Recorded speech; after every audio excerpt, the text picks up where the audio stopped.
right, lead heads, we are back with another episode of the Talking Lead podcast. That's right, this is episode 277. We are trucking right along toward the end of the year here. I was hoping we could make it to 280. I don't think there's any way I'm going to be able to squeeze in 3 more episodes before the end of the year. But that'll give us something to look forward to next year. SHOT Show, actually, I think we'll definitely hit 280 before SHOT Show, maybe right at SHOT Show. But I'm hoping to at least squeeze in 1 more episode after this one before the end of the year. Got a few days left, but we'll see. We'll see how it works out. If you guys didn't get an opportunity, make sure you go back to last week's episode or the previous episode, 270. This is 277, so that would have been 276. Which was the Talking Lead AK Corner, where we had a phenomenal lineup of guests on that episode, part 6 of the Talking Lead AK Corner presented by Pioneer Arms Corps. We had the legend Jim Fuller with Rifle Dynamics on again, back-to-back AK Corner shows, which was phenomenal. But to even top that, he brought along with him Travis Haley with Haley's Strategic Partners, which was phenomenal. And then, of course, our good buddy Brian Keeney with Occam Defense, and we talked training. And specifically, of course, it's the AK Corner. They were in the middle of a AK course that Haley was putting on. So really cool interview with those guys. A lot of information. Make sure you go back and check that out. So this week, we're going to continue the awesomeness and education. We like to educate our lead heads as well. We've got our good buddy Brian Osborn. He is over the LE division of Streamlight. So welcome in, Brian. Hey, thanks, Lefty. Appreciate having me. Yes, sir. We appreciate you joining us. It's been a while. Has it been over a year since you were on last? It's been almost a year. It was SHOT Show earlier this year. So my second appearance in 2018. Pretty cool. There you go, man. There you go. and I got a feeling that you're going to kick off our new year, our SHOT Show also. Yes. So Brian's got a lot of awesome news from Streamlight. He can't tell you everything this episode, so that thus the having him back on at SHOT Show. But we are going to talk the importance of having a flashlight for just everyday carry and your personal defense. So that's right. And then we're going to talk about all the different varieties that Streamlight has available and some things that you can look forward to in the future. So before we get into that, we want to give a big thanks to all the sponsors of the Talking Lead podcast. Without them, you guys wouldn't be listening to us. At least you wouldn't be listening to us for free like you get to do each and every week. Right On Optics, the official optics of Talking Lead. They have had just a blowout sale here at the end of the year. That's the buy one, get one free. And that was like while supplies last. So I don't think they're still running that deal. But if you guys didn't get an opportunity, you can still go and get some awesome deals. Check your local dealers, your local gun stores. If they're not carrying Right On, ask them to get them in. They carry a great range of scopes and red dots. And, of course, you've heard me talk about the latest that they've got, the new 1-8, which I'm absolutely loving it. They've got 2 versions of that. They got the tactical and they've got the hunting version, the 2 different reticles. One is the first focal plane, one's second focal plane. So check those out. RightOnOptics.com. X Steel Targets. X Steel Targets.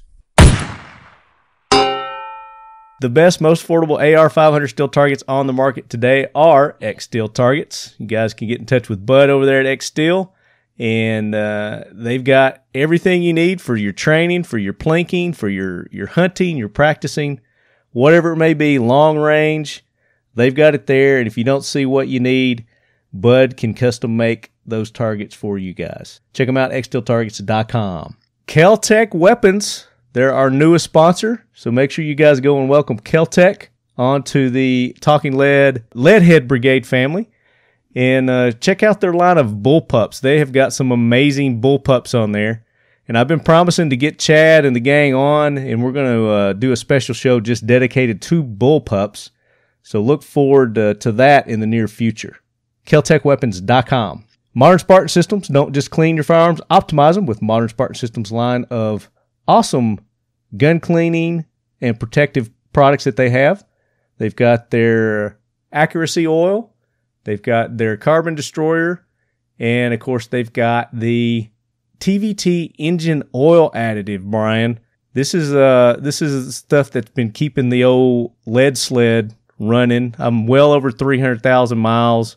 Wow. I just blew out some brakes the other day. And my first cylinder job that I did was this past couple of days. And boy, was it a learning curve for me. So I still think I beat taking it to the dealer to get it fixed, but good deal. That's a good deal. But the time and headache that I put into it, I don't know. But the old TVT engine oil additive has been keeping the lead sled running and will continue until the wheels fall off, which I'm just going to keep replacing. So that's awesome. Check them out, modernspartansystems.com. So we've got a lot to talk about with Brian, and it's been a while since you've been on, so tell everybody about your background, Brian. Well, my background is involved in competitive shooting, but also in law enforcement. So I started off as a competitive skeet shooter back in the mid-1980s. Ended up being a multiple-time member of the United States shooting team, represented the U.S. overseas and World Cups, skeet shooting and everything, trying to go to the Olympics. Very cool. I don't think we talked about that last time. No, we didn't talk about that. That part didn't come up. Okay. In fact, I lived at the United States Olympic Training Center for a couple of years. That's where I met my wife. Shit. Nice. Yeah. My wife was on the United States Taekwondo team, so you don't want to break into our house, and I don't want to get into an argument with my wife. So, and definitely don't try to steal their vehicles. We'll get to that in a minute. Go ahead. Yes, we will. So that's where I got my background. Started shooting at a young age and got into the competitive side of things. And then, about almost 20 years ago now, actually, I got into law enforcement. Started off as a reserve out in Virginia. And then I moved back to Washington State to be closer to my family, got into law enforcement full time. And over the course of a dozen years, I was a firearms instructor for my department, firearms instructor for the State Police Academy, and I was a sniper on the SWAT team and a SWAT guy for 5 years. Nice. Very cool. So, yeah, I have a background in everything. And I've done competitive pistol, whether it be USPSA or IDPA, some long-range stuff, kind of the whole gamut. Very nice. And now you're with Streamlight. That's right. And how long have you been with Streamlight? I've been with Streamlight for over 5 years now. Okay. I manage our law enforcement and sporting goods divisions out of the West Coast, so I kind of cover Alaska down to Hawaii. That's a good territory to have. It is. Do you get to Alaska and Hawaii very much? I try to. I usually get up for a law enforcement conference up in Alaska once a year. And I'll get down to Hawaii, which is really nice because that's where my wife's from. So we'll get down and see her family and hit up Honolulu PD and call on a bunch of the agencies and guys down there. So that's cool. Try as often as I can. Yeah, it's good. Very cool. So before we get into our discussion on training with the importance of training and just basically having a flashlight on you for your EDC, we want to bring that Jackwagon train in. So Gunny, roll it in. Hoorah, Semper Fi, do or die, hold 'em high at 8th and I. It is time for the Talking Lead Jackwagon of the Week, so brace yourself, baby. All right, so the train has stationed, and we've got I'm not going to say a boatload, we got a train load of Jackwagons to haul off this week. And I always like to start with our guest, so we'll start with you, Brian. Who would you like to throw on the Jackwagon train this week? Well, I'm going to have to throw out all the guys out there that say too much light is too much. The lights have gotten too bright, but we can't stand them. I hear this a lot in my line of work. I hear guys that are saying, 1,000 lumens, it's getting too bright. I'll go up on a traffic stop and the light's reflecting off of the guy's hands on the car. Or what? Better yet, I hear this all the time too. I was clearing a building at an alarm. And, I pulled out this light that's 2,200 lumen, and My goodness, it was just it's reflecting off the walls and it's blinding me. It's too bright. Oh my gosh. So I've never heard that. I've never heard that a light is too bright. Unless you're on the other end of it, you know. Well, and that's kind of the thing, you know, if you're looking at what if the bad guy has a light and you have a light, well, yours has got to be stronger than his. It needs to be. Yeah, definitely. Yeah. But we also want to have our lighting environment be kind of like daylight. That's where we perform at our optimum. Mm-hmm. So I'm all about more is better. Yeah, if you're standing 2 feet away from a white wall shining 3,600 lumens of hate into that thing, you're going to blind yourself. You're right. But it's all about training and technique at that point. Exactly. So, that's what I was going to say. These guys that are complaining about it obviously aren't training with their lights. So I would agree with you on that.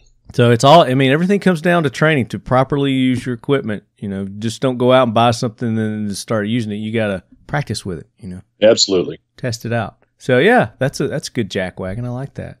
Yeah. So let's go to our first listener submitted jackwagon. And I am going to go to the emails with this one. And it looks like, yeah, this will be a good one. This fits in with the holiday season. So Jason Edgar has sent this in. He says, I nominate the Cleveland-based radio station WDOK, Doc FM for pulling a long-time Christmas song for a few complaints for sexual harassment content in the song "Baby It's Cold Outside." I've heard about this. I think there's a lot of radio stations that fell into this BS. I think it was just kind of like a social media. Something went viral one day, and then all the radio stations just knee-jerk reaction. Yeah, they started pulling "Baby It's Cold Outside." It's a 1944 classic. It's been playing ever since I can remember, so obviously since 1944.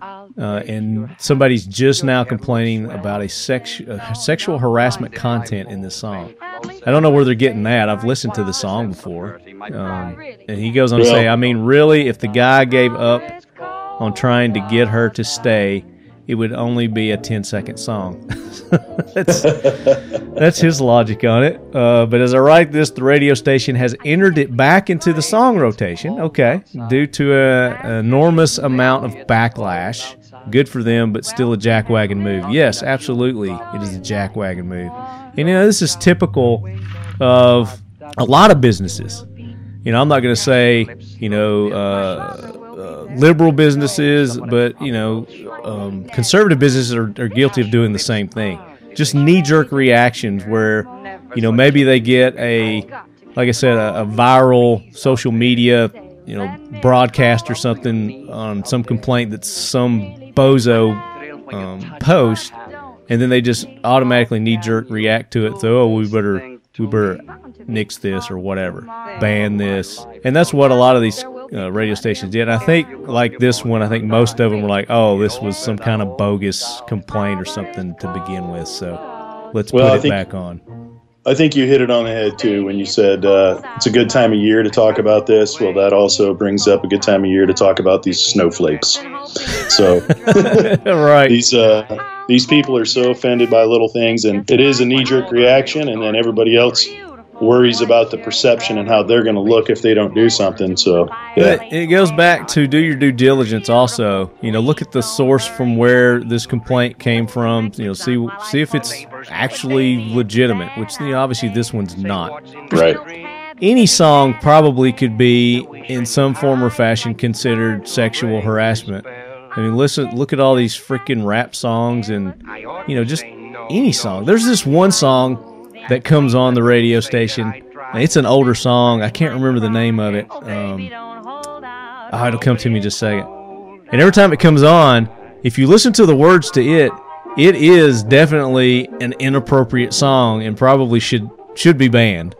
Oh, yeah. It's Benny, I think his name's like Benny Mardones or something like that. It's like If I Could Fly.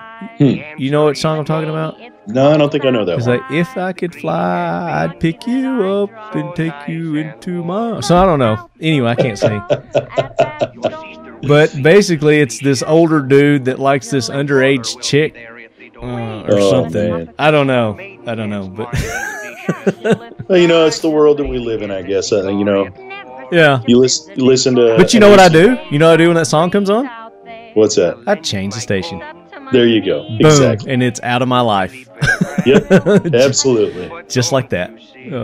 But I used to love that song, and I would sing it or hum it or whatever, not really pay attention to the words, and then listen to the words, and I'm like, oh, that don't sound right.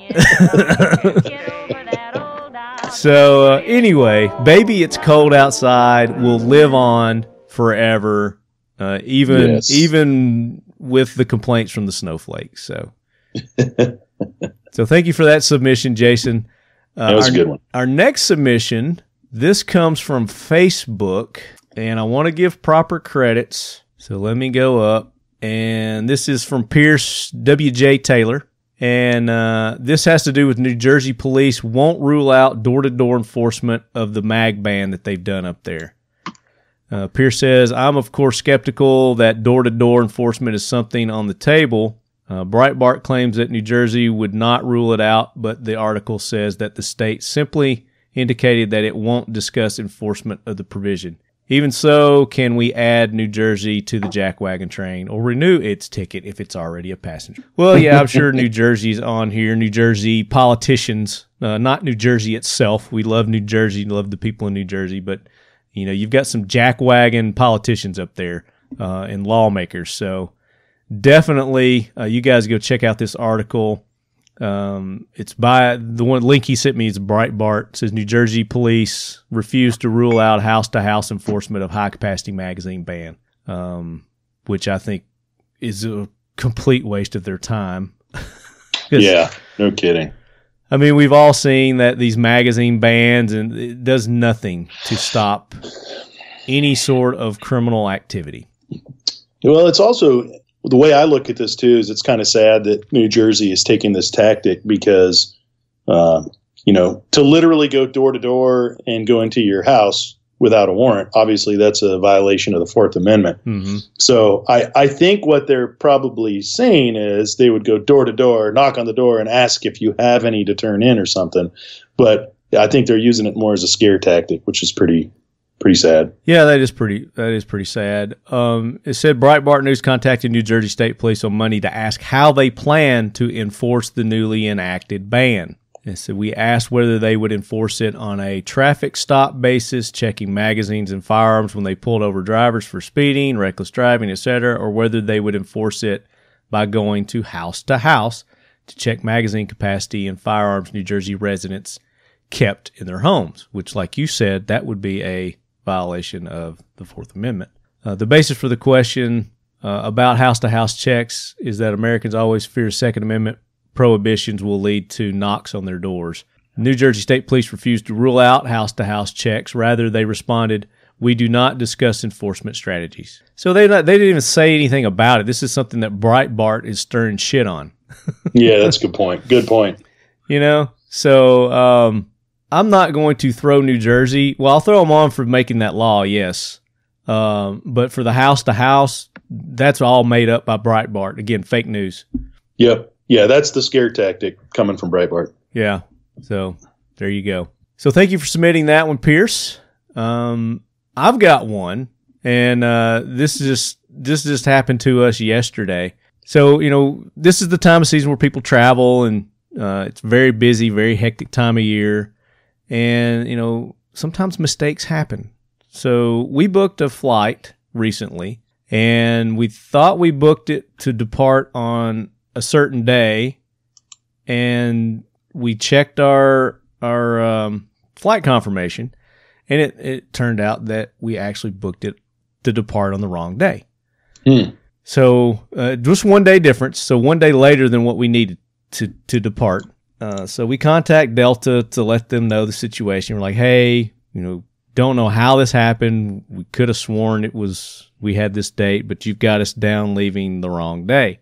And they're like, oh yeah, well, we can change that, no problem. It's going to be $150 per person to change it, plus an additional, because we're using some points for these flights, plus an additional 14,000 something per person points. We're like, what the fuck? What? Why? This doesn't cost you anything to do this. If anything, it's going to make you more money because we've just freed up a spot to where you guys could, resell this. Why charge us? Because that's what you're going to do. You're just going to resell it, and then you're going to make another $600 or whatever. And they're like, well, that's the policy. I was like, well, how is that logical? Why do you do that? That's the policy. But we're like, that makes no sense whatsoever. All we want to do is change our departure date. And you have the flights available. We've looked. They're there. They're available. You don't have, it's not sold out. They wouldn't do it. They wouldn't waive that $150 and additional 14,000 points per person. They're like, that's our policy. That's how we do it. And I think most airlines are this way. And this is where they gouge consumers and customers because people have to, there are things that come up where people, one, inadvertently hit the wrong little button on the computer. I've done that many times where the little scroll wheel on your mouse, you just barely hit that and it'll thing. And if you're still clicked in that window, it'll change it. I've done that several times. And they were just what's the word I wanted? They were unyielding on this. And they're like, we're so sorry. If you want us to change it, we'll change it, but it's going to be this. And we're like, okay, so what if we just cancel our flight and then rebook it? They're like, well, it's still going to be $150 per person to cancel the flight. I said, wait a minute, you're going to charge us $300 to cancel the flight? They're like, yeah, that's the policy. It's like, this is ridiculous. So it's going to cost us $300 no matter what for this. I said, so what if we just don't show up for the flight? They're like, well, nothing. I was like, okay, so if we just don't show up for the flight, then you don't get an opportunity to resell these tickets and make your money back because we're using points on it. It's not costing us anything at this point anyway. Right. They're like, well, if you don't show up, you don't show up. I was like, okay, thanks. That's what we needed to know. Yeah. So yeah, that is a huge, I would say, loophole in airlines policies. I mean, because all of them do it to some extent. Southwest, I think, is probably the best as far as when you change flights and stuff, as far as not having the penalties and the fees and stuff. But man, did that get my blood boiling. So I had to get I had to get that out. And that went longer than what I was expecting to talk about, but it's worth it though. My blood was boiling again. So Delta Airlines, welcome to the Jackwagon Train. And you're sitting up front this week. So we've got several more here. Just some honorable mentions. This is one that was sent in by one of you lead heads. The rap video leads to arrest of 20 accused of illegal weapon possessions. So kind of in a nutshell, they were filming this rap video outside of an elementary school, and the elementary school was letting out at the time, I guess. And I guess there were some calls to the police because these guys all had their guns. So these 20 guys, they were, posing with their guns. They were using them as the props in the video, but they were real guns. They were loaded guns. And no surprise, most of them were stolen or illegally owned. These guys all were felons, supposedly. So the police were called out, and then, of course, when the police showed up, everybody started dispersing. So there's arrest warrants out for all these people, and they've got their name listed in this thing. This was in Houston. So you can go to Houston or just click rap video leads to 20 arrests or something like that. Wonder how close they were to the school if they were in a gun-free zone. Oh, I guarantee it. Yeah. Guarantee it. But the fact, all these guys were all felons anyway, and they weren't legally able to own a gun. So you see how that law stopped that. Yeah, exactly. Both laws. It didn't. It absolutely didn't. Let's see. I think I've got one more, and then we'll move on. Well, didn't I send you a link to another one? Oh, yes, this one. This is a good one, and this has been around for a while, but this is kind of the first time I've heard about it. There's a Harvard grad student who was forced to move out of her apartment because her roommates, and as far as I know, there's still privacy laws intact, but they went through her room while she was out of town to search it for firearms, and they found a firearm in her room. They called the police. This is all while she's gone. She didn't know any of this is going on. They called the police, and the police said she legally owns those firearms. So she's not breaking any laws here. So then they go to the landlord, and the landlord, when she gets back, hits her with, hey, you either have to remove your firearms from the premises, make them inactive, or move out. So basically, like, remove the firing pin, lock them up, so on and so forth. So they were giving her all these conditions that she would have to, but she legally owned the firearms anyway. She was legal to own them. And the reason that her roommate, and I'm summarizing this story from what I remember, she had a Make America Great hat again. Make America Great Again hat, one of those Trump hats, in her room. I guess she may have worn it or something like that. That was like the first thing, I guess, that intimidated her roommates, scared her roommates. And then there was something else, the reason that they gave why they searched her room illegally. I think it was because she was from Alabama. Yes, that's what it was. She had the hat, and she was from Alabama. It was so like, she must have something else. That was a quote, too. They said, well, you're from Alabama, so you must have a firearm. You must own a firearm. Oh, boy. Here's what it says. It says, when I asked them why they were in my room to begin with, they each came up with completely contradicting stories. But one comment struck me in particular. We saw that you had a Make America Great Again hat, and come on, you're from Alabama, so we just kind of assumed that you had something. Roll Tide. Right. So I hope this chick sues the hell out of these people, but what they were saying was like, okay, the roommates can move out, and you have to cover their rent, which I think rent was like $5,000 a month or something ridiculous. Or you can move out, or you can make your gun, or get rid of your guns, or you can make your guns basically inoperable. Take the firing pin out, separate it from the firearm, keep your ammo in the basement locked up away from the guns. I mean, just insane. And she's unyielding on this, and I hope she prevails on this. So you guys go give this chick some support. Her name is Layla Pirnie, Pirnie, and I'm sure a lot of you have probably heard about this, but if not, go just Google her, and it'll come up, and you can see the bullshit that she's having to go through. A Harvard grad student, this is happening at Harvard. All right, so those are some great Jackwagons. Thank you guys for submitting those. Brian, thank you for yours. You bet. That was a good one. What? Too bright of a light? What? Too bright. I've never heard of that. Again, snowflakes. Yeah, exactly. That hurts my eyes. I'm blind. All right, Gunny, get that Jackwagon out of here. We got important stuff to talk about. So before we get into our next segment, I've got a guest caller, and he's going to tell us some awesome things that are going on at SHOT Show, and you guys are going to recognize this guy. So let's cut into that right now. Joining us now, all the way from his truck, we've got the CEO of Antares Alliance himself, Casey Betzel. Welcome in, Casey. Hey, Marty. How you doing? Good to talk to you again. Yes, sir. You and I just had a little duo that we did on This Week in Guns not too long ago.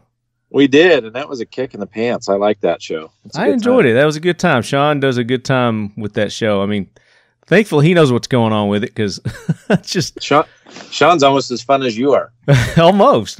Yeah, right. But no, it was a good time. I'd love to do that again. That was fun. That was actually my rundown. Yeah, believe it or not, I mean, that's actually my first time I've done that show. I heard that rumor before we started, and I heard that rumor while we were talking about it. I can't believe that's even true. I know it. I'll have to make that a priority to get on that show more often. Crash Sean shows. That's my 2019 resolutions. We should be able to do that at SHOT. We should be able to crash a few shows there. I was going to say, speaking of 2019, we've got the huge industry event coming up, SHOT Show, the big fiasco known as SHOT Show coming up in Las Vegas. And you being the, what's the word I want to use? I don't know. You could use a lot of words. I know I could. I was gonna say the marketing genius that you are. Is this the third year that we're doing Antares Week? It's the third year of officially being Antares, and we had that precursor year where it was just a group of guys getting together and doing something, which we kind of go back to heritage wise, because that was really where the ideas kind of started to come together, because we had interest from other people in the industry. Yeah, but I think it was a genius idea, because everybody comes in early to get settled in and start setting up and doing all that, and they've got a couple of days. These companies that they're not really maximizing the dollars that they're putting into the SHOT Show event. So you came up with the Antares Alliance Week, and it's grown exponentially each year. This will be the third year, like you said, officially. And yep. Like I said, it's going to be a blowout. So why don't we talk a little bit about that? What we've got set up each day, because you got something going on the whole week this year. Yeah, it's we've kind of made this evolution a little bit every year, just kind of trying to cater to the feedback that we get and try to be smart and professional, and then not lose sight of why we started this. I mean, we started this concept really as a group of there's 5 guys that sat around a table having drinks one night talking about how, hey, when I go demo my product to a law enforcement department, I need a whole bunch of other products to do that. So why don't we just be smart about that and strategic and use each other's products? It wasn't, we all have our own companies. It wasn't a business thing. It was like, let's just be smarter, work smarter, not harder. And so, right. And it was born out of the shooting industry. I mean, I had the Team Never Quit Ammo line with Snake River Shooting Products, and Ron Bellin with Reaper Outdoors, and Dwight Settle, and George Ford with his targets. And, we just had stuff that kind of fit together, and not everybody sitting at the table was a veteran, but most of us were. Mm-hmm. And, we decided, hey, let's get together at this event. That we had something scheduled for the Team Never Quit launch with Marcus Luttrell at SHOT. That's 4 years ago. And we kind of asked these other guys to just come with us. Let's test this theory out. We did it. Like I said, it wasn't a business at the time. We just decided to work together and try to be smarter and strategic about getting our brand coverage out just there. Just a smart bunch of ambitious guys got together and came up with a great organization known as the Antares Alliance.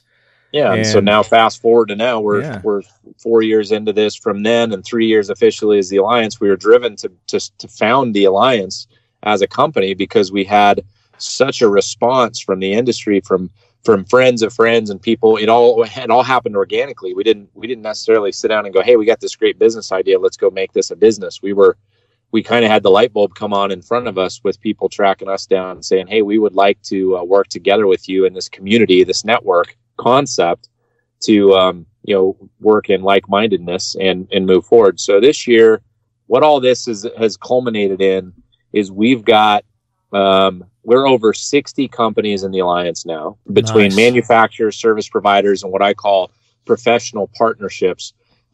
People like Texas Hog Hunters Association or Pacific Northwest Defense Coalition. They're already groups. They're already organizations that are out there. FLEOA, who you and I both do a lot of stuff with, mm-hmm. They're one of those professional organizations that are part of the network. And then it goes into manufacturers, firearms manufacturers, and everything else. But what's been interesting is it's grown outside of the firearms industry, because the commonality, the like-mindedness, is what glues us together. So what we have is this group of 60 companies that 60 plus, I think we're at now, that are like-minded in that they have a dedicated, measurable give back to veterans and first responders in some way, generally through a charity, right. Generally through a percentage of proceeds or an event that they do or something throughout the year. That's kind of the structure. So we decided that the best way for us to continue to grow our relationships and build our community was to hold an event. And as you said, we're on year 3 of that officially, and we'll be out at Pro Gun Vegas. Now we've got stuff going kind of every day of SHOT Show, in conjunction with, and obviously not in conflict with SHOT Show, because we've mm-hmm. got companies in the group that exhibit there, and we come there every year. This is my 13th SHOT Show. Well, like I said, it's a nice compliment that companies can take advantage of to help maximize, and the media as well, because some of the media guys like myself get out there earlier too. And there's actually a number. It's surprising how many people hit Vegas on Saturday, because if they're coming from a long ways, it's a relaxation day. before they get into the thick of things, especially if they're a manufacturer that's actually exhibiting. It gives them kind of a rest day to get into town. And you got a lot of the international folks will actually come in Saturday so they can deal with the jet lag before the show starts Tuesday. So we end up having this group of people who's on the ground on Sunday. Industry Day is obviously on Monday. So we set our deal on Sunday to give people a chance, if they're hanging out with nothing to do, they can come out and spend a few hours with us. And we'll be at Pro Gun Vegas. We had 72 companies out there last year. I expect we'll be 100, little over this year probably. We've built space for up to 175, so there's still room if people want to get in. We've got a few range lanes even still open. But it's already larger than it was last year as far as the number of companies represented on the ground. And we've got everything from live fire shooting companies, suppressor companies, full auto, exploding targets, that kind of stuff. Jewelry. On the fire side. You got jewelry companies. Yeah. Then you go to the non-shooting side and you've got coffee companies, and we've got a barber coming out. Really? Beard care. We've got Jen Mayran and her group doing custom jewelry. We've got credit card processors, website developers, and we've got a little bit of everything out there. And it's kind of a little different look and feel, but there's a commonality between them. And we've got our top sponsor this year is Ammo Inc. They do Jesse James ammo and the Stealth and Streak ammo and Black Ops ammo. They were the platinum sponsor last year, actually, so they're returning this year to support the event. We've got Purple Monkey Garage that's doing the after party sponsorship, and we've got Buck Knives signed up yesterday to be a sponsor. Century Products is back again this year. Did you say Buck Knives? Yep, Buck Knives. Buck Knives. It just happens to be the official lead quarters for the 2019 SHOT Show. So they informed me yesterday and invited me to come to the booth, and I said, well, I may or may not know Marty since he's part of the Alliance Network. So so I'll be in. I will be seeing you in the Buck Knives booth, and you'll be seeing me Sunday too. We'll be seeing a lot of each other. Yep. Because I will be there Sunday. T and I will be there. We'll be there just in as a supportive capacity. We're not going to be setting up the show or anything, but there to shoot and play and have a good time. Just basically run my jabberjaw, which I'm good at. But but if any of you lead heads that are out there, if you're out in Vegas, how can they get? Can they come to this, or is it just media and companies only? So the party that can come out to the range is media, and I would say any media that's Second Amendment friendly or Patriot friendly is absolutely welcome to be out there. And we do have a bit of a vetting process for the media.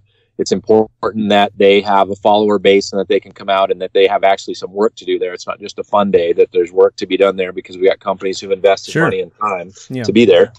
Buyers of any type, so international buyers, commercial buyers, law enforcement, military buyers that are in that segment are welcome to come out.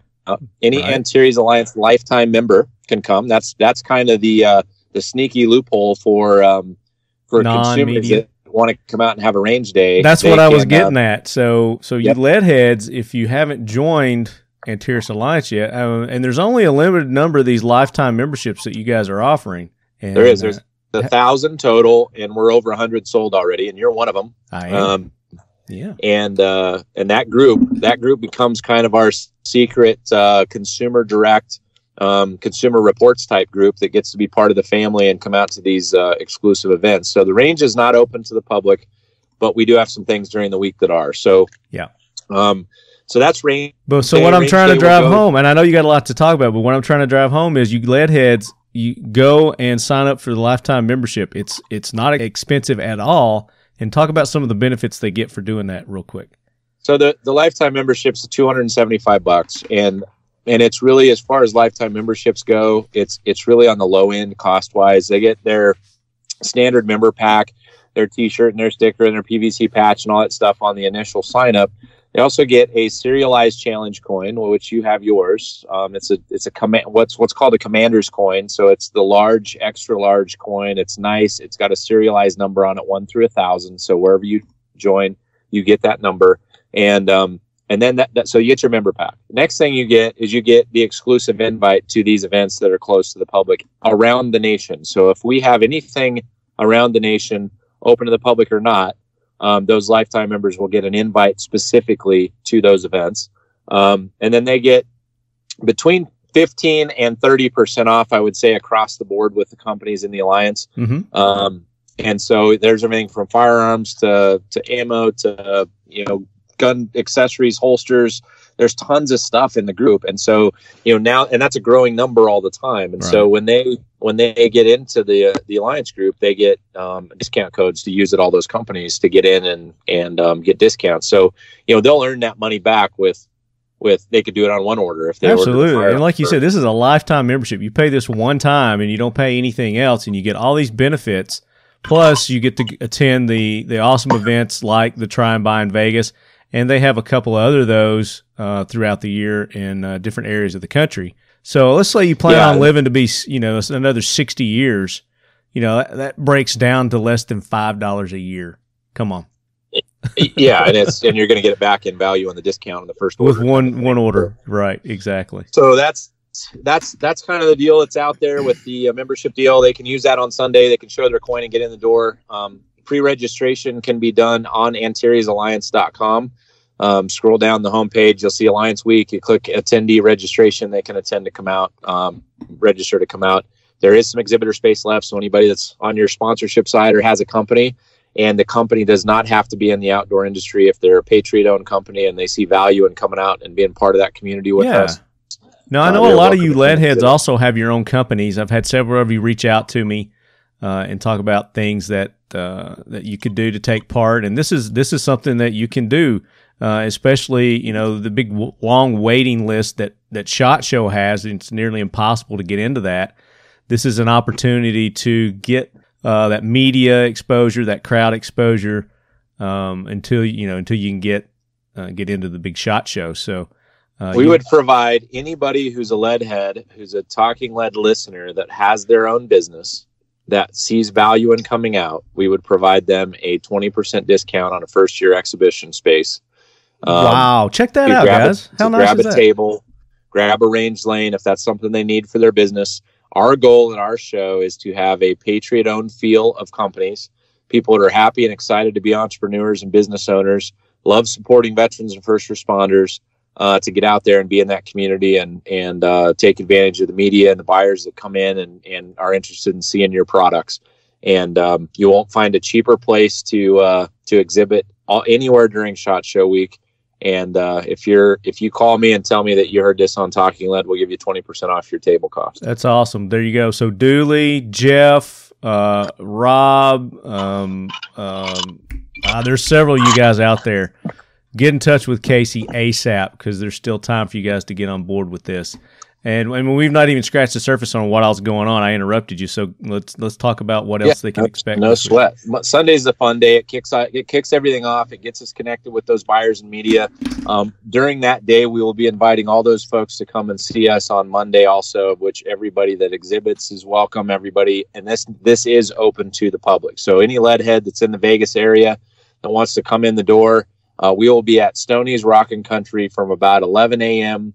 till probably 8 or 9 p.m. on Monday. Stoney's is normally closed. They're right next to Mandalay Bay. They're normally closed on Monday. They're opening the place up just for us. Oh, nice. And it is kind of the place that all up-and-coming country music acts play in Vegas. This is the place that they go. So Sweet. It's an amazing venue.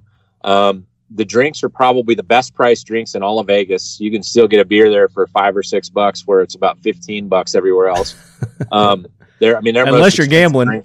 11, unless you're gambling hard. Yeah. But we'll be out there for the day. We will be having an event called the Patriot Pitch Tank. The Patriot Pitch Tank is like Shark Tank for the companies that exhibited the day before on Sunday. And so any company's interested in that, the window's closing on that. If it's not closed already, we're working in conjunction with one of our partners called Pomp USA, the Patriotic Online Marketplace, is hosting that event. And they're a partner of the Alliance. And so they're part of Alliance Week. And they'll have some really high-end judges. The founder of Tesla, the founder of Enlisted 9 Fight Company. Those guys are sitting on the judges panel. There's a billionaire. I need to be on that panel. Yeah, you do. There's a billionaire entrepreneur coming from California, and then he's actually got 2 secret judges that he's waiting on contract approval to be able to announce that he knows are coming, and they're names that everybody knows. And so as soon as we can say those, we'll get those out. You'll see them on social media. So be tracking that. And then during that whole day, we'll have the Federal Law Enforcement Officers Association Foundation silent auction going on there. Also known as FLEOA. You guys know them as FLEOA. So you hear about FLEOA on this show all the time. Marty's tied in with them, works with our buddy Bill and their group, and they've got a great group and a great foundation that does some amazing things for the families of fallen officers, children's scholarship programs. There's just a number of awesome things that foundation does. Lots of things they do, yeah. So we will be there raising money. Companies can donate stuff. Individuals could donate stuff to go into that auction, and it's obviously tax deductible. So if you got something you want to submit, get a hold of us, get a hold of Marty or me or Bill. If you have Bill's contact information, we'll be collecting that stuff.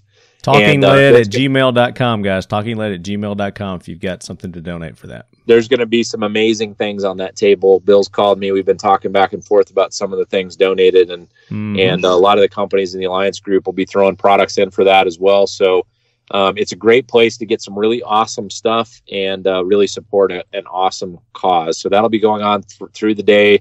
Pitch Tank will be there. We'll be networking with our group. It is open to the public, so anybody that's in this listening group, you're absolutely welcome to come. Please come see us at Stoney's. That's Monday. That's gonna be awesome. SHOT Show. I will be there, guys. So come to that. If you're in town, I will be there. SHOT Show kicks off obviously Tuesday, runs through Friday like it always does. And what we have for our sponsors and our alliance companies is a hospitality suite that we've rented in the Venetian. It's not a place where we do meetings necessarily. It's a place for where in the evenings we network as a group. So we come together as a group. We kind of do our follow up on the day. If somebody invites someone up that they've talked to that day, then they can come up. And we've got a couple alcohol sponsors in the network, within the Alliance network, that will be there. Gold Star Vodka and Trail Distillery will both be there, both veteran owned. Nice. Both doing some awesome things. They'll be there basically giving alcohol away for free. So that's never a problem in Vegas, or in a group of military dudes. Yeah. So it's, they'll be up there. That'll be a good time. We may have a cigar sponsor, so that may fit into the network there as well. Nice. So that's a lot of cool things going on throughout the week in the evenings. So we'll be up there every evening except Wednesday night. And Wednesday night's kind of that final thing that's going on within Alliance Week. That's an official event, and that is the Special Operations Charity Network, SOCN, and Antares Alliance Benefit Concert. And SOCN is a 501c3. Antares Alliance is not. We're a business, so we're wrapping these things into Alliance Week, because one of our big missions as a collective group is giving back to charity. Right. So SOCN does their event every year. We've partnered with them this year just to bring more awareness to that event.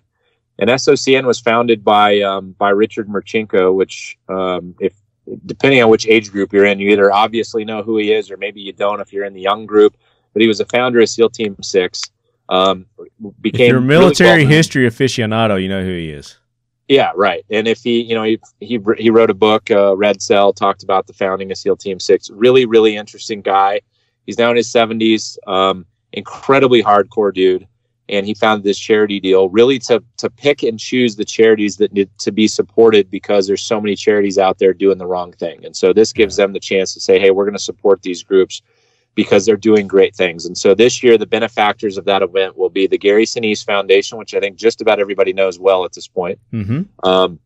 Wheelchairs for Warriors, which builds specific mobility solutions for folks that can't get taken care of in the VA or have an issue. Have them custom built for their disabilities. Yeah. Very, very custom. Very custom. Yeah. And then SEAL Kids, which is an up and coming charity that's focused on obviously the kids of fallen team guys or people within that Navy SEAL team network, and is tied in kind of the board group of the SOCN. So 3 awesome charities this year that are getting supported. And then we're having a benefit concert that night. So it'll be Scooter Brown Band will be headlining. They were just came off the competition on Real Country. They were on Travis Fitt's team.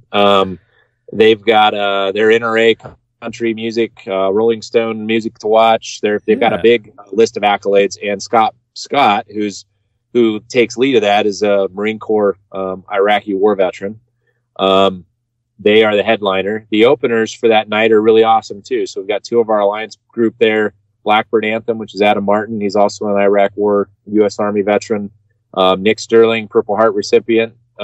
is part of the Alliance group as well. And then Paul Handelman was a U.S. Army Ranger. He's kind of opening the night for us. Padre Paul's one-man band.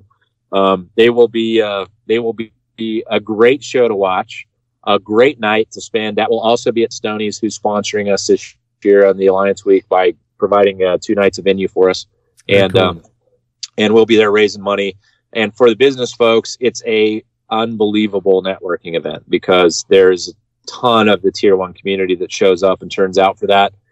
That is the event of the week that actually costs money because all the money goes to charity. You can go to standforamerica.co and pick up a ticket for that. There's limited space available at that venue. So if it's something that sounds of interest to you, it's an amazing concert night. It's a great networking night. It's a fundraiser night. There's a chance to win great items there as well. MC'd by our buddy Birdman. And we'll be having a blast at that event on Wednesday night. So that's kind of the layout for Alliance Week this year. Yeah, a week full of awesome events, taking care of our law enforcement, our military, just awesome. So you guys go to Antares Alliance's website. It's Antares. It's ANTERISALLINCE.com. And you can get more information on them there. They've got a Facebook page. Is that open to everybody on the Facebook page? Yep. There's a public group called Pillar of Patriots. Pillar is obviously the English word. Antares is Latin for pillar. The idea is a group of people working together to do more than we could separately. Thus, the strength of the pillar. That's where the Antares word comes from. So Pillar of Patriots public group is out there. Antares Alliance business page is there for where we talk about a lot of the business stuff. We've got an Instagram. We've got Antares Business Solutions for the service provider companies. We've got Antares Alliance general page for kind of everybody on the Instagram side. We've got an events page. We've got, if you type it in, you'll find us because I don't think anybody else is utilizing the term Antares for anything right now. Right. So, and for those that want to get in touch with you directly and talk to you about their company joining up with the Antares Alliance, what is that? Probably the easiest way is via email, info@antaresalliance.com. They can also fill out the contact page at the Alliance website. That'll get to us there into one of the board members, and we'll be getting back to them quickly. Obviously, it's a quick turn now for SHOT Show, so but there is still space left. We're working our butts off to cater to everyone we can. The objective is you can never have too much patriotism. So if you fit in that category, then get a hold of us, and we'd love to have you be part of it. And then real quick, talk about the other events you've got coming up for 2019. Yeah, so 2019 October, we're already working on the big October event, which will be our biggest event ever in Galveston, Texas, at the San Luis Resort. San Luis Resort sits right across the street from the bay in Galveston, Texas. So you go to Galveston Island. San Luis is in a beautiful location. There's 3 hotels there. The Galveston Convention Center sits there. There's 13 restaurants. It's kind of this all-inclusive spot almost. And we're going to be hosting the Pillar of Patriots Festival, Galveston, Texas there. Nice. With some huge sponsors. And this is a Patriot-focused event. So there will be a lot of outdoor companies there, of course, because we kind of came out of that industry as the core. But we will have a lot of companies out there in a lot of different spaces. 250 10x10 spaces up for sale for that. That will be going on sale here shortly. You'll be able to book hotel rooms for that in the next week or so already. Obviously, limited space for hotel rooms. There's 700 hotel rooms there. So once they're full, they're full. But 200,000 veterans we're going to reach out to in the Houston area. It's the last week of October, so our night ends with a big mega concert on Halloween night. Sweet.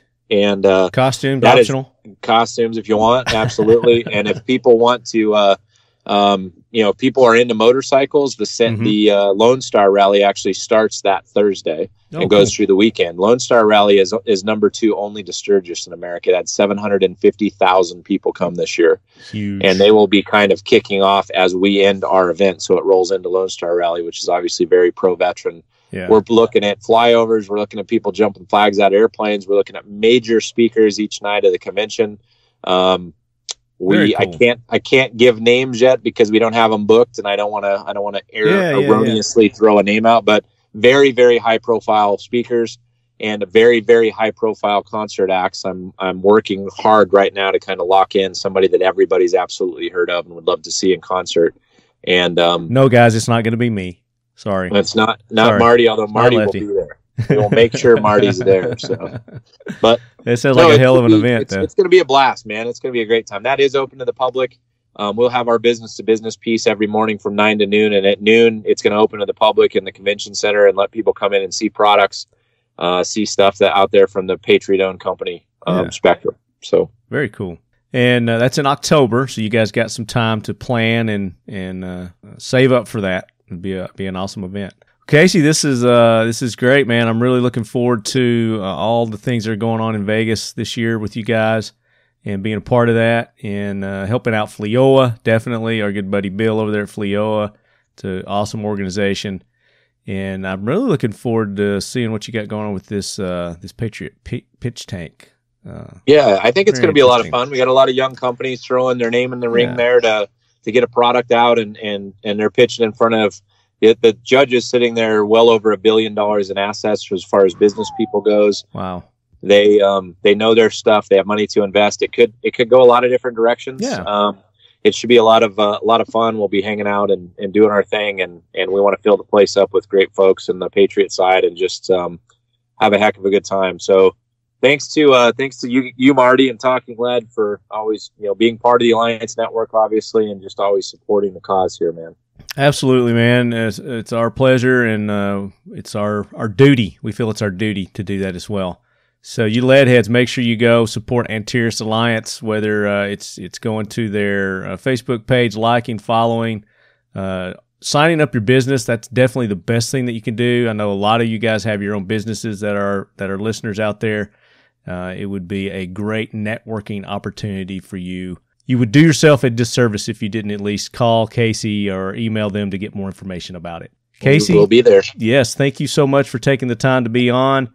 And always. We definitely will have you on again in the upcoming before the October, definitely, because we want to get more information on that, on all the big names that you got coming up for that event. And I'm sure some other things will pop up throughout the year. We will have a bunch of announcements to make with regard to the October event, hopefully by SHOT Show. And if we can talk about any of that stuff, we'll do it in the booth together. Because Talking Lead is the show for exclusives. Absolutely, it is. All right, guys, we're going to let Casey go. I know he's got a lot to do, and we're going to get back with more on our show with Streamlight.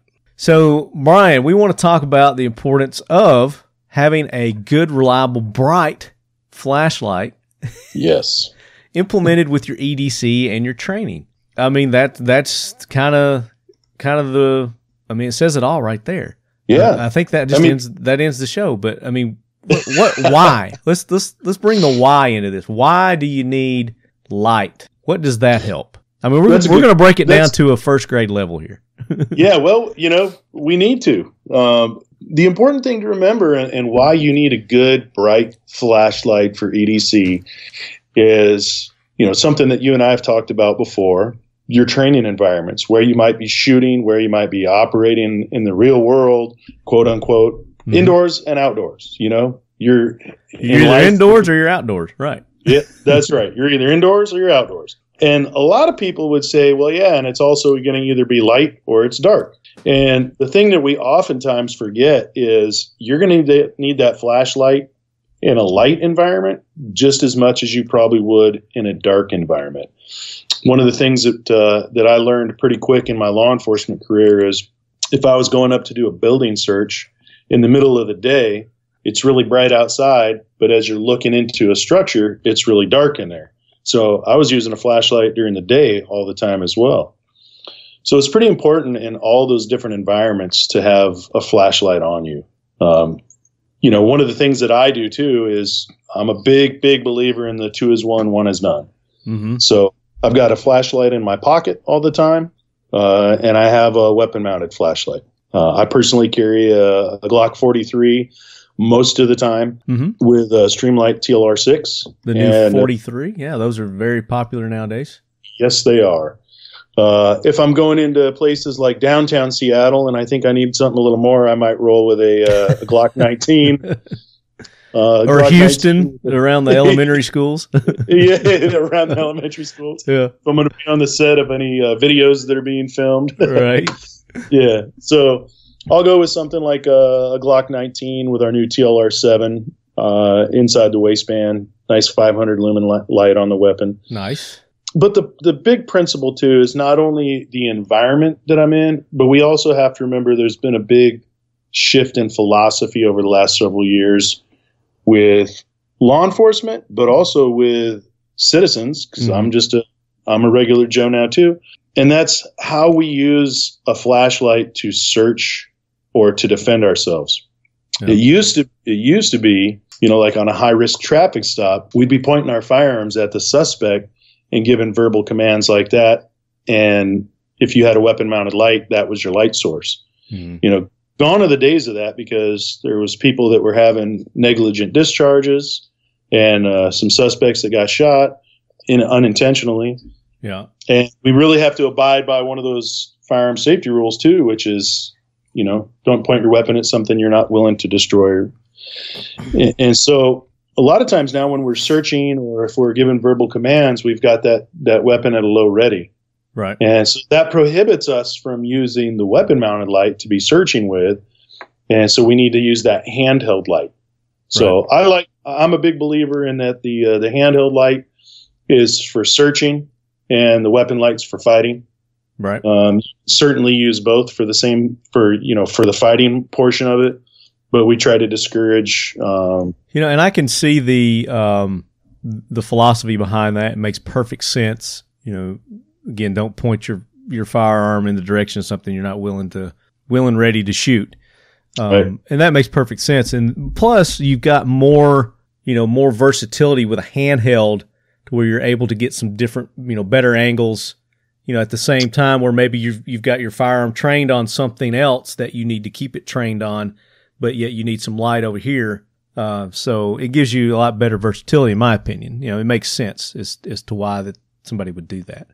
Yep. But it all comes down to training. Train with the setup that you've got. So if you've got the weapon mounted, then you need to train with that. You need to be very responsible, with how you use that, and that comes with training. You have to train.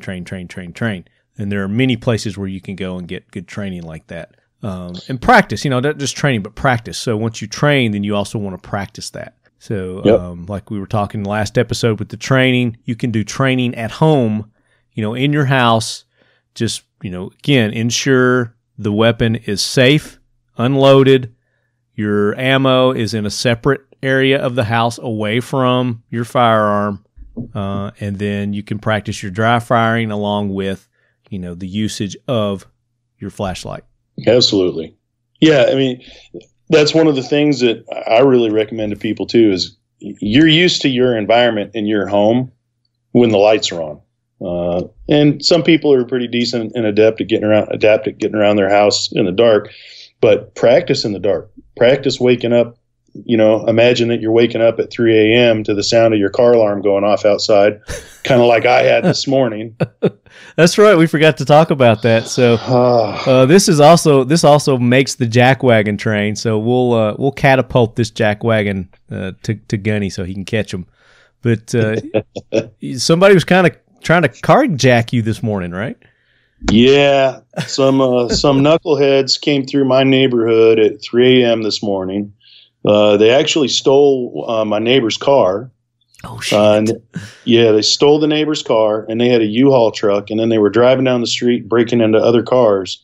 And they woke my neighbor and I up as they were stealing my neighbor's tools, and they were using a shaved key to get into my wife's Suburban. Oh, my gosh. They opened the door to the Suburban. I got it on surveillance camera. They opened the door to the Suburban. It set the alarm off, and they took off running.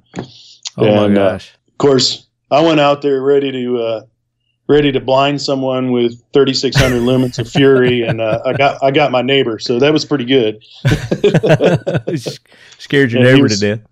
Yeah, he was pretty impressed with the lumens with the Streamlight ProTac HL5. Nice. But yeah, so they got away. They haven't caught him yet, but luckily they dropped most of my neighbor's tools, and they didn't get away with my wife's vehicle, but they did get the neighbor's car. Yeah. So I hope they get caught. Did they? Were they gone before you got out? Yeah, they were gone. Okay. My neighbor actually was chasing them down the street on foot, which I don't recommend. No. But that's probably not a good thing. No, I mean, if they're running, they're running. You know? Yeah, yeah. So let them go. Absolutely. So the odds are they'll be back. Oh yeah. Statistics show that they will be back. Yep. So you'll be ready for them, I'm sure, no doubt. Oh, absolutely, man. I'm getting my ghillie suit out and I'm sleeping in the bushes. That's awesome. I hope you catch them though. But this time, this time of year, break-ins, robbery, theft is at a high. This is when they strike more often than not. So everybody be on your guards there. But all the more reason to have a nice bright light as well, because that's going to be typically enough to scare these guys off, like you said. Yeah, so absolutely. They're just there to do a quick, grab and run, snatch and run, whatever they call it. They don't want any resistance. So first sign of any resistance that they're going to meet, they're going to run. So a loud noise, a light that comes on, a nice bright security light at your house, a motion sensor light, those will work good too.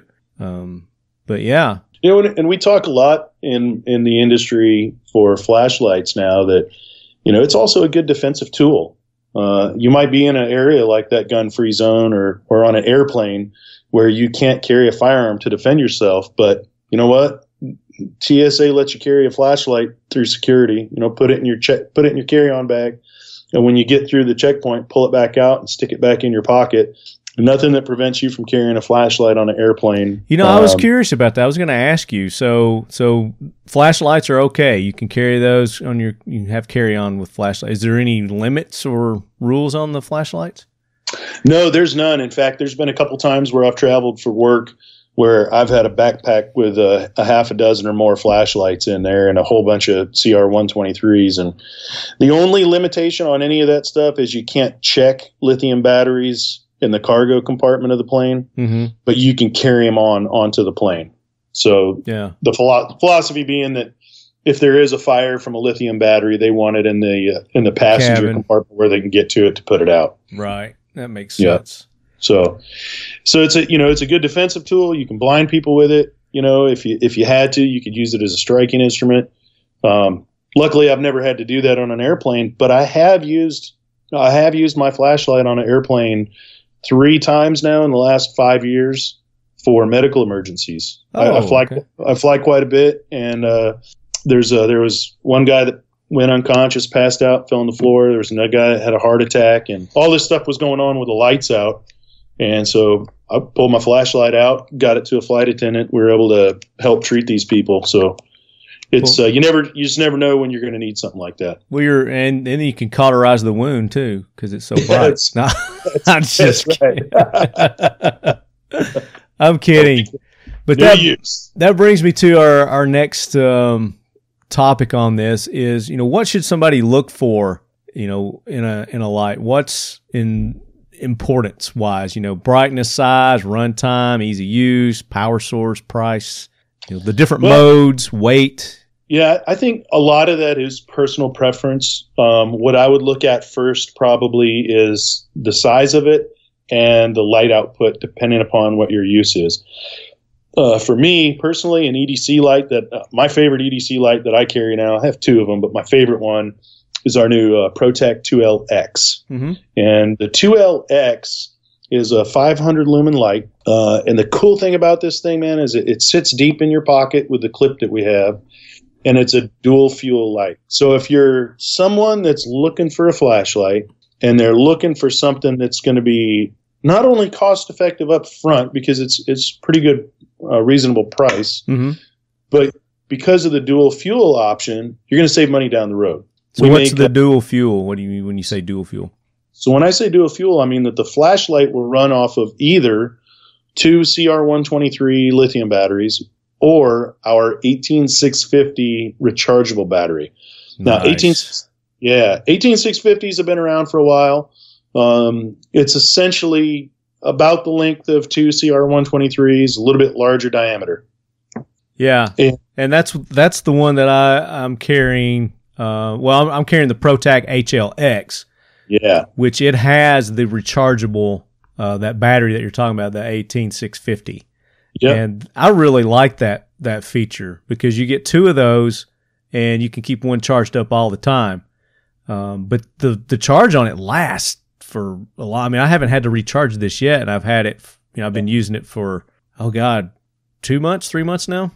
Yeah, they're a lithium battery, so the parasitic drain on these things is super slow. It's going to be pretty comparable to a CR123. Yeah, and with our new 18650s, what we've done is Streamlight has engineered the micro USB port right into the side of the battery. Mm-hmm. So you don't need a charging cradle anymore to charge these batteries up. The charger is actually built into the battery. You just plug in a micro USB cord into this thing and charge it up anywhere you go. Yeah, it's the exact same charger that I use for my cell phone. There you go. So I don't have to get a specialized charger or anything for it either. And I've got an Android, so it's not an iPhone. It's not an iTunes iPhone. Yep. That bullshit that they come up with that's specific for their phones. It's ridiculous, man. I hate that's why I don't use Apple crap, They're just so they're so exclusive. They try to make their stuff so exclusive. It's just ridiculous. But back to the Streamlights, I am carrying the ProTac HLX. It's 1,000 lumens. Yeah. But it's a handheld, and I would call it more of a compact handheld. Yep. Really easy to put in and out of my EDC bag. Really easy to put in my pocket. Clip it into my pocket. It doesn't take up a lot of real estate in my pocket. And I'm really digging this light. And it's got the strobe, the dim light, and the bright light. So it's programmable. Correct. Yep. We use our 10-tap programming feature in there, so you can go there and if you don't want strobe or you don't want low, you can 10-tap that thing and take those modes out and just make it a high beam flashlight. Right. And if you want it to come on low first, you can program through that with 10 taps and make it come on low first if you want. So there's a lot of features that are in this. It's one of the number one flashlights in law enforcement right now for a belt carry light. Officers like carrying that thing as their backup or their searchlight that they can carry on them. Yeah. Good tool. So now is this one a dual fuel also? That is. Okay. Okay. Awesome. The HLX will run either two CR123s or the 18650. Very cool. So, and what I was going to point out about that is, for you disaster-minded kind of people, when disaster hits and being prepared, that's awesome for that because, what if all the power's out, you can't charge that thing up again?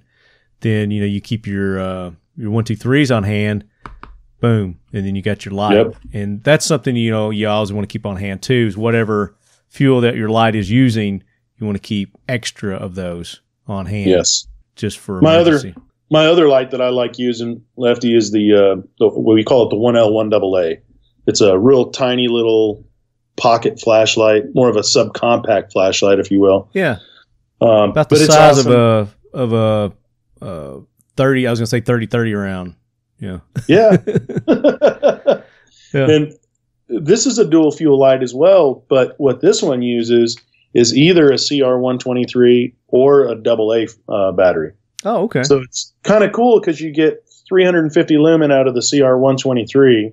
And if you're on the road somewhere, you can't find 123s, or, you're at the only place you can find them is a camera shop where they want to charge you like $10 a battery. Yeah. Just throw a AA in there. It drops it down to 150 lumen, but 150 lumen is still pretty bright. Still when gives you you some it. light. Yeah, definitely. Absolutely. Yeah. So let's talk about all the different types of light that Streamlight has. I know you guys have the handheld. You've got the weapon mounted lights. Talk about the different options that you guys have out there. Well, we have kind of our classic line of handheld lights, which is the SL20, the Stingers, the Strions. Those are more of our duty lights that law enforcement uses. But we also have the ProTac series of handhelds, which a lot of cops use and a lot of people use for EDC. What we're really known for is the TLR series, the pistol mounted lights, the rifle mounted lights.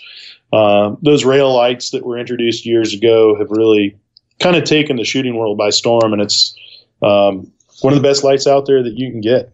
So we have a whole series of the TLR lights now, the TLR1, the TLR2, 3 and 4, which are compact lights.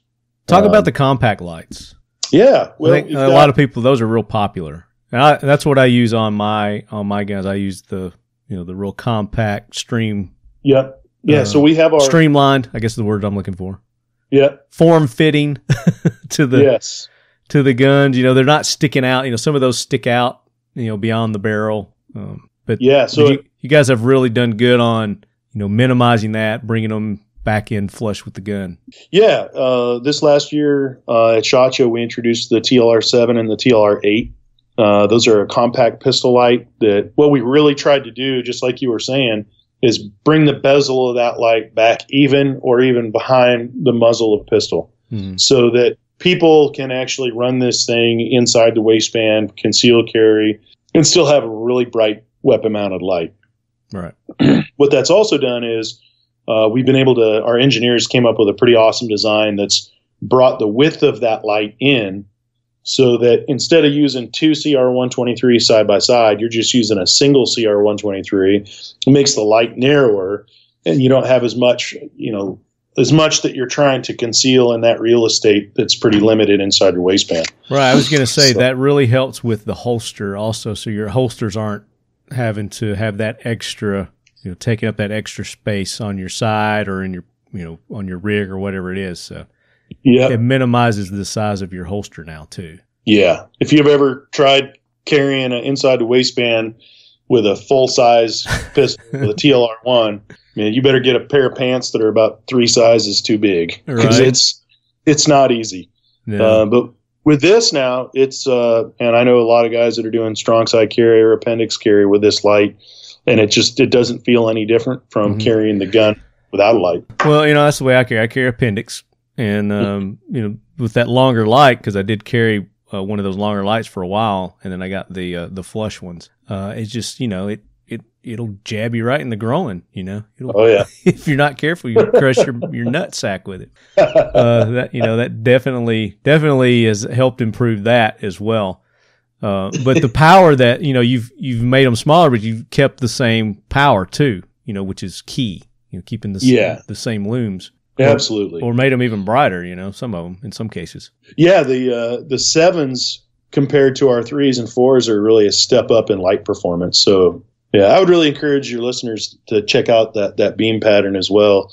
I can sit here and tell you all day long about how great it is, but even myself, with my background in SWAT work and everything, the first time I put one of those on a pistol and I looked at the beam pattern in the dark, I was pretty darn impressed. Our engineers really did a great job on that one. Yeah, definitely. Now you guys have you've got the weapon mounted lights, which you guys definitely need to go check those out for you concealed carry. For you people with your concealed carry, that's definitely a must that you want to put on your gun. For your rifles, you have the rifle mounted ones as well. That people can put on their ARs, their AKs, whatever it may be that they're carrying. But you also you've got headlamps, you've got lanterns. We do. We run the whole gamut. We've got a wide variety of headlamps, rechargeable ones that run off alkaline, ones that run off CR123s. We have headlamps that are putting out 1,000 lumen. Wow. And yeah, so you have a variety of, do I want super low output for a really long runtime? So you can get a headlamp that's putting out 20, 30 lumen. Mm-hmm. Or am I in a specialty area like an arson investigator or something, and I want 1,000 lumens to light up this scene while I'm looking at something. Yeah. There's the whole gamut. What's the most powerful light that you guys make? That's a tough one to actually look at because when you're talking about light output, we have lumen and candela. Okay. So we have lights. That's a good topic. Let's talk about the difference in those. Absolutely. So lumen, which is the kind of the number that gets thrown around a lot today, is the measurement of light output right at the lens of the light. So we take a flashlight, we screw it into this light sphere that measures the light output straight from the LED or the bulb. We still make a couple flashlights that use like an HID bulb, but most of them are LED now. So we'll put it in there, get a number off that machine, and that's our lumen output. Our candela is the measurement of light downrange. So specifically in our factory, we measure that at 100 feet. That's the standard. So you're kind of checking that hot spot in the center of the beam and see how far it'll throw and how bright it is downrange. Mm-hmm. So back to your question, we have some flashlights that are, 3,600 lumen, but they're a flood, so they'll go out a little bit wider. Right. And then we also have a light that's, I think it's 3,600. I'm drawing a blank. I'm pretty sure it's 3,600 lumen for our HID light box. But this thing is like a pencil beam of light that goes for miles. Like a laser. So it's kind of a backup light. Uh-huh. The guys can use it either in helicopters, or I know a lot of people use them in prisons as their backup searchlight, but it shoots out this beam of light that is just like, oh man, it's like a laser beam cutting through the sky. It's pretty amazing. Right. That's cool. And that's got that candela. So would the candela be the beam pattern as it goes out and spreads out? It's more of the pattern and the tightness of the center that's allowing you to throw more light further down range. Gotcha. So you can either concentrate it into a single focus point, or you can open it up and then spread it out, and then. So yeah, we don't we only make one light that allows you to change the beam pattern on it. Mm-hmm. But what we've done now is with LED technology is we've gotten really good with our reflectors at providing the end user with a beam that has both. Mm-hmm. So you've got still a lot of light on the periphery, but you've got a tight center beam. So then it boils down to, what does that end user want? Does he want a light that's going to be able to shine 400 or 500 meters? Or does he want something that's really wide that can cover a bad guy in his house from head to toe? Mm-hmm. Right. So lots of options, man. Yeah. So that's the thing too, is different lights for different situations. You guys have them here. Yeah. Pretty much anything you can think of that you need a flashlight for. Which one flashlight, is good, but at the same time, like I said, your flashlight on your weapon, the handheld, it's good to have both those. For a good prepared concealed carry person. So, have one in your truck, have one in your house, have one on your weapon, have one on every weapon. Yep. There's nothing wrong with that either. So with these different lights, there's a light for every situation. There's a light for different environments as well. So cold weather. How do these lights perform in cold weather? Because a lot of people are concerned about, the battery getting zapped. That's one of the great things about having a dual fuel flashlight, especially something that's using lithium. Mm-hmm. The lithium batteries perform excellent in cold weather. Alkalines tend to get affected a little bit more, but one of the areas of the country that's in my territory is Alaska. And I've had the opportunity to work pretty closely with guys from Alaska State Troopers, guys up in Fairbanks where, it's well below zero most of the time during the winter. And these things just keep performing like crazy. They do a fantastic job when they're sitting in a patrol car overnight. So they do great. A lot of it's about battery selection. Mm-hmm. So having good lithium, made in the United States lithium batteries, it's going to keep that thing running in all sorts of types of weather. Yeah. Well, it just comes down to that. Be prepared to have an extra, have extra fuel for your light. Absolutely. So, we've been talking about standard lights here. Now, do you guys have like infrared, ultraviolet lights as well? We do. We have a couple different models with UV on there.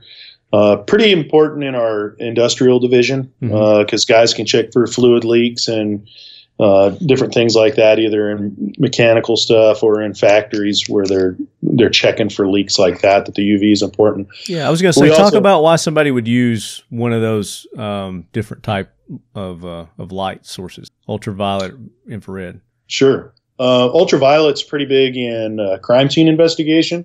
It obviously makes some things illuminate that you wouldn't be able to see with the naked eye. Mm-hmm. Hunting, I don't know. I've never tried that. I haven't tried a UV light. Look for a blood trail. Yeah, I haven't tried that I imagine it would work pretty darn good though. I'm going to do that next time. Yeah. I've heard of people that do that. You know, they make the shot, but it doesn't kill them, so they got to track it.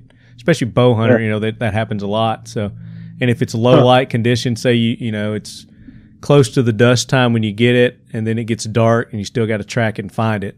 That UV light, you know, for the blood trail. I heard of it. I heard of a new one the other day. A friend of mine, his dad was looking for a really nice rechargeable UV light, which we made, because he searches for specific shells that are located, I want to say, like on the coast of Scotland or something like that. And, really? And you can only find them with UV light. So this guy came to us looking for one of our UV lights to find this stuff. Very cool. Yeah, kind of neat. I'd never heard something like that before. Yeah, I mean, there's probably all kinds of uses that we can't even think of. So that'd be a good thing for you leadheads. Send us in some alternate ways that you've used your UV light. There you go. Unconventional, maybe we'll say.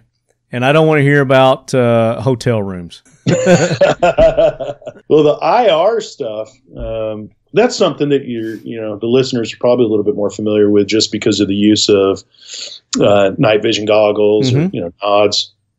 We do have a very wide range of IR products, from IR illuminators, IR lasers, and combinations of those in several different capacities that incorporate white light and IR light or IR laser. Mm-hmm. And talk about how that works real quick for our people who don't know what infrared is. Yeah, infrared is all it is a light spectrum that the naked human eye cannot see. So the military and SWAT teams and law enforcement will use night vision goggles, and the ambient light is magnified, and it also picks up infrared light. So you can use the IR to illuminate dark spaces, see in those dark spaces and not be detected, because no one without NVGs, they can't see it. So pretty powerful tool, especially with our military right now.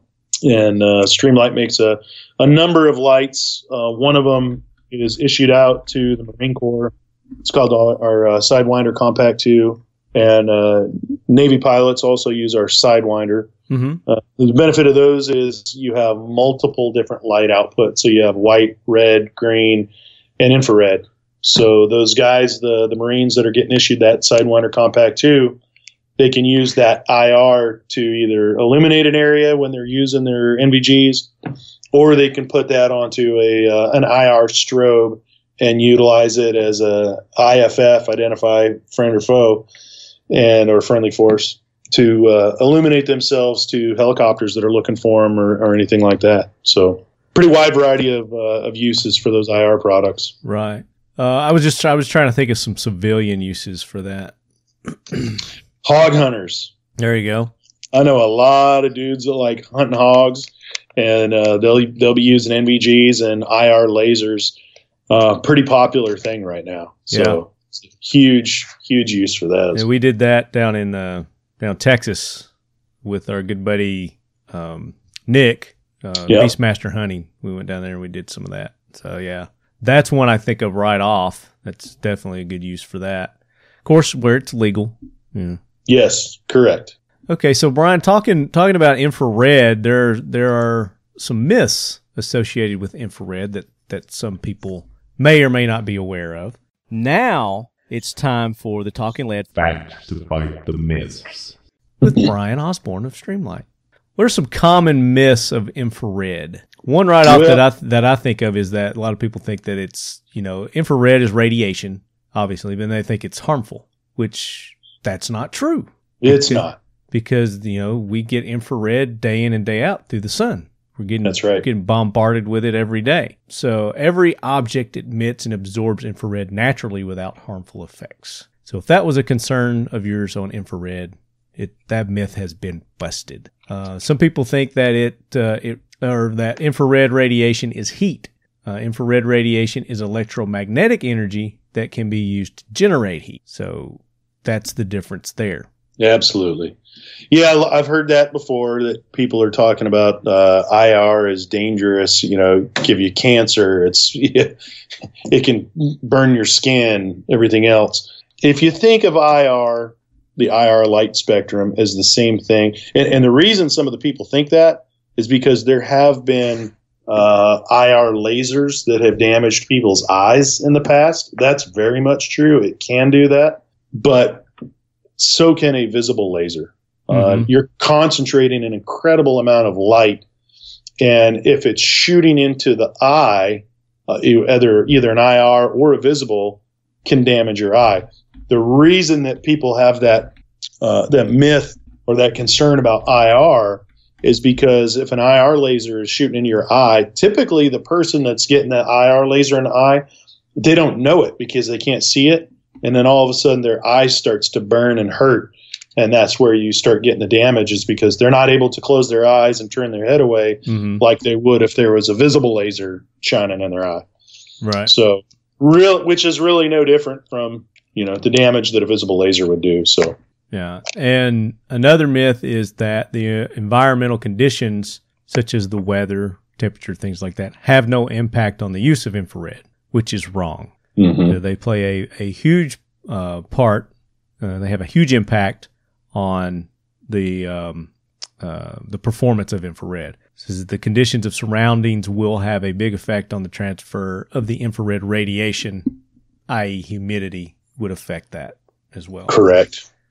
And if you compare that to standard visible light, it does the same thing. If you're in a foggy environment, you turn on a white light, you're going to get a lot of reflection back at you. And same thing, if you're in a foggy environment and you're looking through a set of nods, you turn them on and you turn on an IR illuminator, you're going to get reflection coming back off that fog. So same thing, that humidity can affect any of those light sources. That's a good point, because a lot of people do experience fog in their areas where they live, some more than others. Is what light source is good for use in fog? So what you want to do, similar to what the firefighters do. We talked earlier in the show about candela and lumen. If you have a wide beam pattern, what it's going to do is create more surface area of reflectivity that's coming back off that fog, and it's going to blind you more. Firefighters, we have smoke cutter plugs and everything that they can put in their flashlight. And we create a flashlight beam that's extremely tight and a large amount of candela, so it penetrates through that fog and that smoke. And that's basically what you want to do too, is if you're in a foggy environment and you need a flashlight to illuminate something, you got to, one, get a tight beam that's going to cut through that. And then two, you almost want to hold it off to the side or down low or up high, somewhere not so close to your eye, so that you're not getting that reflectivity straight back into your face. Good point. Yeah, definitely. All right. So guys, get your lights and go to Streamlight and get your lights, because they have pretty much anything and everything you need there at Streamlight. Is it just streamlight.com? Streamlight.com. You can check us out there. We don't sell direct off of our website, but you can definitely get pointed to a local distributor in your area or any online retailer that carries our product. Yeah, but that's a great place to go and see all the different varieties that they have. Absolutely. Kind of focus your search down and then go out and hit one of those retailers for the light that you guys need. Or you could just take part in the Talking Lead, Streamlight, Buck Knives, Fleoa EDC Pocket Dump Rewards program that we're doing. Yes. That we've mentioned in the last couple of shows, and we've had no one participate in this yet, guys. I'm extremely disappointed in you lead heads. I understand that it's, the holiday time of year, weather, maybe playing a part in some of this, and I understand that's okay. But it's real simple what we're asking you to do. And if you want an awesome Streamlight, we're giving away the ProTax HLX, like I talked about. There's a couple of different versions of those that we've got. We've got the Buck Knives. We've got the Defy Watches Battlefield that we're giving away. We're giving away 5 of those. So 5 of you lead heads are going to get that set of products. And all we're asking you to do is go out to your local law enforcement, fire department, your first responders, and visit them at their offices. Is that what you call their stations? You call them stations, don't we? Yeah, stations are offices. Yeah.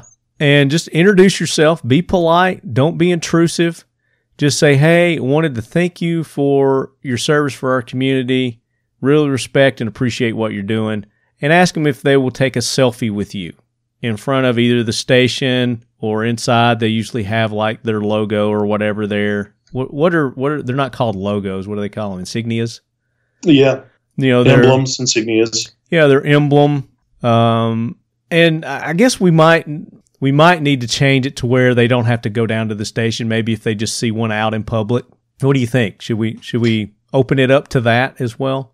Yeah, absolutely. I think you're probably more apt to get some good interaction with an officer or a firefighter out on the street anyways, running into them at a coffee shop or something like that, or grabbing their lunch. Okay. So sometimes they're not at the station because they're out on the road. So right. Yeah. I think that's good. I like that too. Okay. So we're going to open it up to that since we've not had anybody submit this yet. But I really wanted you guys to go down just so you'd know where the station was, you know. So that's why I was kind of insistent on that. But anyway, so we've opened it up to that. So if you just see one of your community sheepdog out there, take a picture with them. Again, if they're eating lunch, don't be a douche and, you know, interrupt them during their lunch. But just ask them, you know, thank them for their service and say, hey, mind if I take a selfie? I want to post it on social media. You know, some departments may have rules against that. And if they say no, then just be cool about it and walk away, okay? But post this on Instagram, post it on Facebook, and we want you to tag Streamlight, Buck Knives, Talking Lead, and FLEOA is, you got to do FLEOA, F-L-E-O-A, Bill H is who you're tagging on that. They don't have a social media, but Bill does on Instagram. And then hashtag all of us as well, and hashtag EDC Pocket Dump. And since nobody's done this, I'm gonna change it from EDC Pocket Dump to EDC PD. I think that would because there's like 1 million EDC Pocket Dump hashtags. There's a bunch of those, so it's going to make it easier for us to find you when you make these posts. But you have to go and like and follow Streamlight, Buck Knives, Talking Lead, FLEOA, and we're just trying to make this a rewards program for you listeners. So I haven't really advertised this on any of the social medias because I want to reward you listeners, people who are actually listening to the show. So that's why I've not really made any social media post on this. But that's it. That's all you got to do. And you're going to get somewhere close to $300 worth of product. And we want you sheepdog to take part also. So if you're out at lunch and you're out in the public, take a selfie with you and civilians as well. And you're eligible for this as well. So the civilians and our law dogs, fire department, EMS, you guys are eligible also. But again, I don't want you to do something that's against department policy to get your ass in a sling. Don't want you to do that. So just make sure that when you're doing this, you're doing it all above board and you're not getting yourself in trouble. That's right. That's all right. We're just trying to enhance interaction between the civilians and our law dogs, you know, and our sheepdogs. So, I mean, we may be stirring a shit pot. I don't know. But anyway, that's what you got to do. So we opened it up a little bit, so you don't have to actually go all the way down, but we would prefer it if you do to the station. If you just see one out in public, do a selfie. All right, guys. So we hope you got a lot out of that segment. Hope you got some little nuggets to take with you on your EDC flashlights. And Brian, one more time, where can everybody find Streamlight on social media, website, everything like that? Yeah, you can check us out on streamlight.com, and you can check us out. We're on Facebook, Twitter, Instagram, under Streamlight Inc. So go there and check out all of our good stuff. Very cool. And, of course, as we alluded to earlier in the show, they're going to be at SHOT Show. We're going to have Brian on. They've got some news that they're going to drop on you lead heads. Can you tease them a little bit on what they can expect from that? I can tease you a little bit. Tease us a little bit. Dual fuel. Uh-huh. Some more dual fuel goodies. Yeah. And green, because green's easier to see during the day. Yep. The color green. The color green. Nice. Okay. So that gives you guys a little, wet your whistle a little bit for what we're going to talk about at SHOT Show. Very Absolutely. Cool. Coming up at SHOT. So again, make sure you guys go and thank all our sponsors of the show. Right On Optics, the official optics of Talking Lead. Modern Spartan Systems for all your gun cleaning supplies and needs, and even your engine needs. The TVT engine oil additive, they've got those. The best, most affordable AR-500 steel targets on the market today are X Steel Targets. Go check them out, xsteeltargets.com. And then, of course, Kel-Tec Weapons. You guys want to get some awesome firearms. They've got them there at Kel-Tec Weapons, the Bullpup. They got the KSG, the RDB, the RFBs. So for you 308, you 5.56 shooters, the Bullpup platform is really awesome. Can't wait to get those guys on, and we're going to talk more about the benefits of using a Bullpup rifle and then the offerings that they have. And, of course, they've got just very innovative firearms out there, like the Sub 2000. You know, it makes a perfect truck gun, 9mm 40 caliber, and it just folds up, goes into your backpack, fits underneath your seat, makes a great truck gun, hunting gun, just a fun, everyday plinking kind of gun too. The Kel-Tec Sub 2000. Check them out, keltecweapons.com. And of course, you guys want to get your official Talking Lead swag, you go to 1776united.com. You get our t-shirts there. You get our Leadhead Brigade patches and our Leadies, the Evil Black Assault mugs, the Talking Leady, better than a Yeti, keeps your drinks minutes colder and hotter than one of those snowflake Yetis. Get yourself a Talking Leady at dip123.com/Talking Lead. And I know a lot of people have already loaded up on those for Christmas gifts. I've been seeing your posts on social media. So thank you guys for getting those. And we've got a new version of that coming soon. We're working with 1776 on that logo, so stay tuned for that. That's coming soon.